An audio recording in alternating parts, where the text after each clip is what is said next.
the FBI director was asked a straight yes or no question about Donald Trump and Jeffrey Epstein, and he couldn't answer it.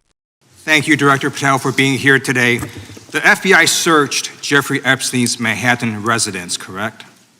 I believe that happened in 2018. I think there was 2 locations, sir. It's 2019, and in that residence, the FBI found a safe, correct?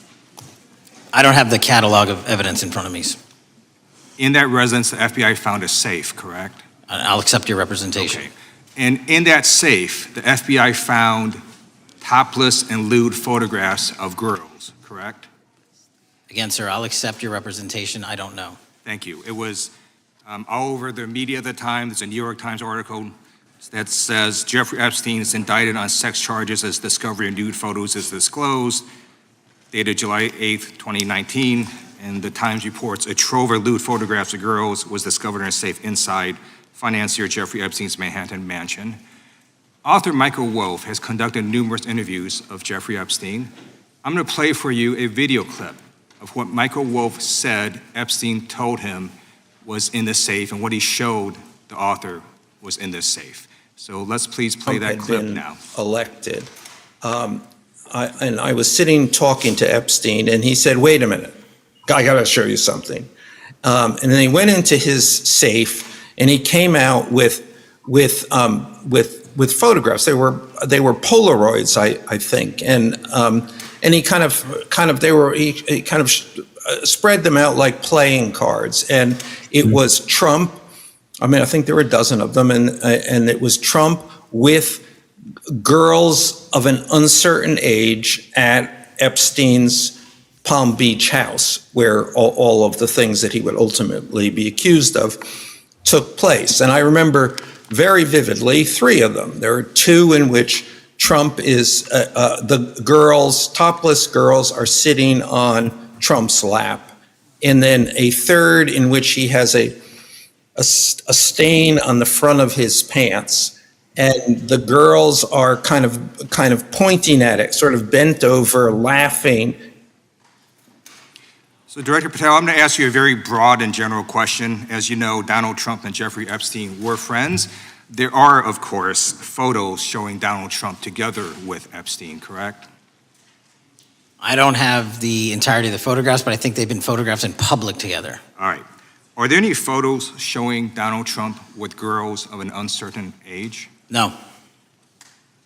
How do you know that?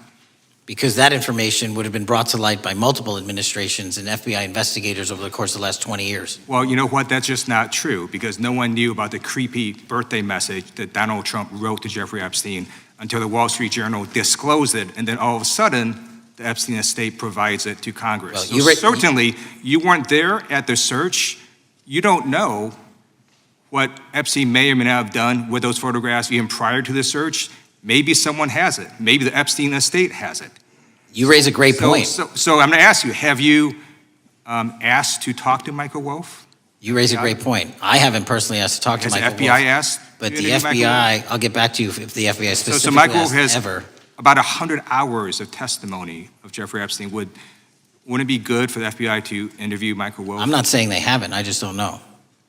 Has FBI subpoenaed the tapes that Michael Wolff has conducted of Jeffrey Epstein? I don't know. All right, so if you could provide us an answer, that would be terrific. Sure. Well, let me ask you this question then.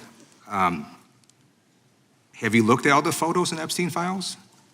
I have looked at all the information that the investigators who investigated this case have provided to run out credible leads. And in the Epstein files, was there that creepy birthday message that Donald Trump had written to Epstein? No, that's what I was trying to tell you. You raise a great point. The estate of Jeffrey Epstein has a voluminous amount of information that they have not released before.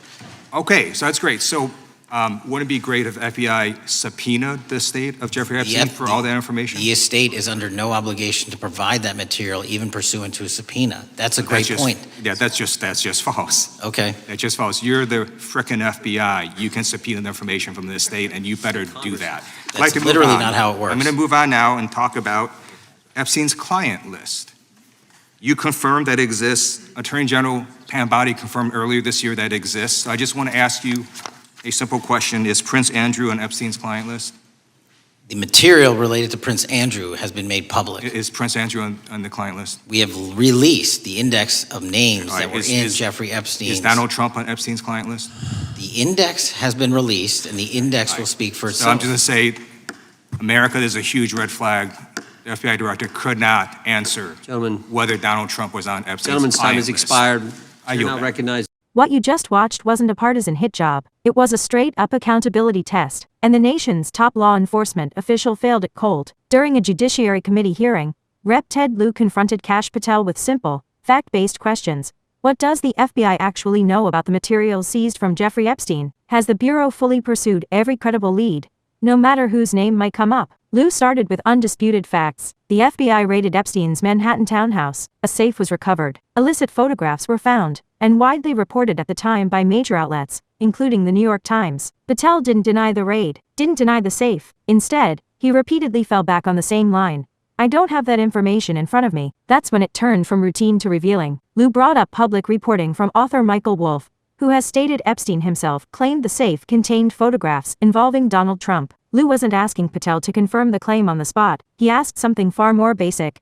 Has the FBI interviewed Wolff, subpoenaed the tapes, exhaustively reviewed the materials still held by the Epstein estate? On every single one of those questions, the answer was some version of I don't know. That alone should alarm every American. Patel insisted that if damaging evidence involving Trump existed, it would have been uncovered long ago by multiple administrations. Lieu immediately dismantled that by pointing to a recent example, a previously unknown Trump birthday message to Epstein that only surfaced years later through independent reporting, not proactive FBI disclosure. That exchange exposes the core problem. Confidence is not evidence. Assumption is not investigation. Then came the moment that should stop people cold. Lieu asked whether the FBI has subpoena power over the Epstein estate. Patel incorrectly suggested the estate is under no obligation to comply, a claim Lieu corrected on the spot. The FBI absolutely does have subpoena authority, and when the director of the FBI appears uncertain or evasive about his own agency's basic powers, it raises urgent questions about will, not capability. Finally, Lieu asked what should have been the easiest questions of all.